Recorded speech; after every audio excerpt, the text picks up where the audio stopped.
ជា unit price អូខេឥឡូវ stock ខ្ញុំនេះខ្ញុំចង់ធ្វើតាក់ទងជាមួយនឹងគ្រឿងកំប៉ុងដែលមានដូចជាកូកាការបៅស្រាបៀងអង្គរអូខេឥឡូវកុំឲ្យរំចាំយូរយើងចាប់ឡើងទៅចង់ stock អ្នកនរគ្នាដើម្បីចង់ stock បានអ្នកនរគ្នាតែមាន stock in stock out ដើម្បីទិញចូលរកចេញនិង stock ដើម្បីតាមដានមើលតំណែងរបស់យើងតែយើងសល់តំណែងបានអីបានអូខេឥឡូវកុំឲ្យរំចាំយូរទៅអ្នកនរគ្នាមកឥឡូវដោយសារខ្ញុំមានគំរូរួចហើយខ្ញុំសូម copy មកតែម្ដងអូខេខ្ញុំចង់បាក់កន្លែងនេះបន្ទាប់មកនៅពេលដែលយើងបាន stock នេះហើយយើងត្រូវទៅចងរូបមន្តដើម្បីឲ្យតនន័យ product នេះរត់មកត្រង់ចំណុច product unit price រត់មកត្រង់ចំណុចនេះ unit price នេះហើយចំពោះកន្លែង cash នេះយើង copy ធម្មតាក៏បានដែរអូខេបន្ទាប់មកយើងទៅចងរូបមន្តមកអូខេបន្ទាប់មកយើងទៅចងរូបមន្ត product នេះឲ្យវាយក product នេះមកដាក់នៅកន្លែងនេះដើម្បីចងឲ្យវារត់មកនៅកន្លែងនឹងបានអ្នកនរគ្នាទៅប្រើរូបមន្ត app អូខេបន្ទាប់មកអ្នកនរគ្នាคลิกនៅកន្លែងនេះជាកន្លែងដែលយើងដាក់ code នៅពេលដែលយើងคลิกយកកន្លែងនេះទៅនៅពេលដែលយើងសរសេរ code នេះទៅឲ្យ product ហ្នឹងវាលោតមកនៅត្រង់ចំណុចនេះអូខេដើម្បីឲ្យ product វា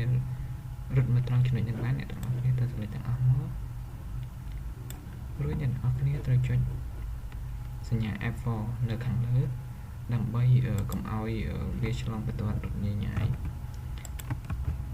ដោយសារខ្ញុំកុំព្យូទ័រខ្ញុំអាចចុចបានដោយសារខ្ញុំកំពុងតែជាប់ record អញ្ចឹងអាចចុចបានទេបន្ទាប់មកនៅត្រង់ចំណុចនេះអ្នកនរគ្នាចុចក្បៀសមួយមកហើយតនន័យនេះដែលអ្នកនរគ្នាចង់ឲ្យចូលមកក្នុង product នេះនៅចូលលេខមកអ្នកនរគ្នារាប់ចាប់នេះទៅ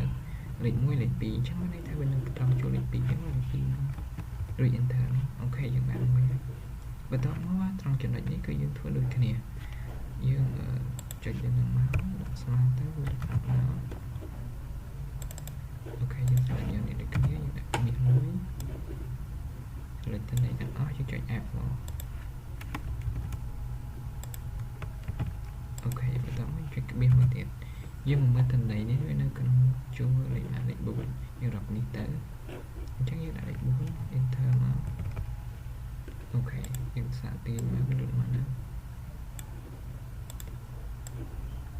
អូខេឥឡូវយើងសាកតេស្តមើលយើងចុច F1 អូខេអ្នកនរគ្នាឥឡូវលុតមកហើយអូខេអ្នកនរគ្នាត្រង់ចំណុចនេះដែរអ្នកនរគ្នាឃើញមានសញ្ញាត្រង់ជ្រុង N.A នេះអត់អូខេអ្នកនរគ្នាកន្លែងនេះយើងត្រូវចងរូបមន្តលុបបំបត្តិសញ្ញាទាំងអស់ហ្នឹងណាហើយដើម្បីឲ្យកន្លែងហ្នឹងអត់តន័យឲ្យវាចេញទៅទេស្អាតអូខេឥឡូវយើងចាប់ផ្ដើមចូលទៅចងទាំងអស់គ្នា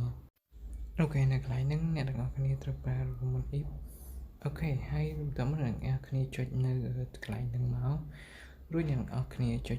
ក្បៀសទៅទេមួយដើម្បីចុចទៅទេបានអ្នកទាំងអស់គ្នាចុច sit ហើយនឹងចុចសញ្ញាទៅកណ្ដាល2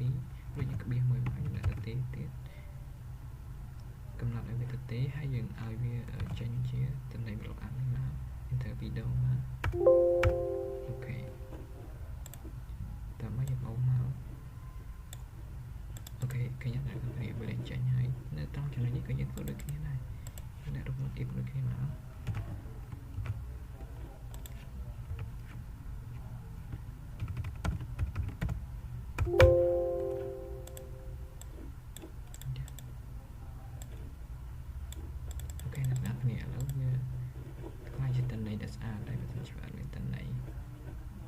គឺយើងអាចចងដូចគ្នាចឹងបានដែរប៉ុន្តែខ្ញុំអត់ចង់ចងខ្ញុំបាច់ចូលចឹងមកទៅឥឡូវយើងសាកតេស្តមើលទៅអូខេវាលុតមកហើយតន័យរបស់យើង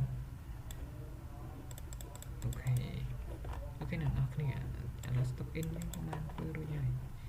តើយើងដាក់បន្ទាត់វាដាក់អីស្អាតមកបើសិនជាអ្នកទាំងអស់គ្នាមានតន័យច្រើនចំនួន stop ច្រើនអ្នកទាំងអស់គ្នាធ្វើវាច្រើនមកក្រោមទៀតមកប៉ុន្តែខ្ញុំមានតែខ្ញុំសូមបង្ហាញតែប៉ុណ្្នឹងទេ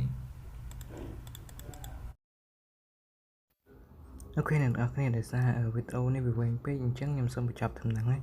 ជួបគ្នានៅមេរៀនតនៅវីដេអូក្រោយអរគុណច្រើន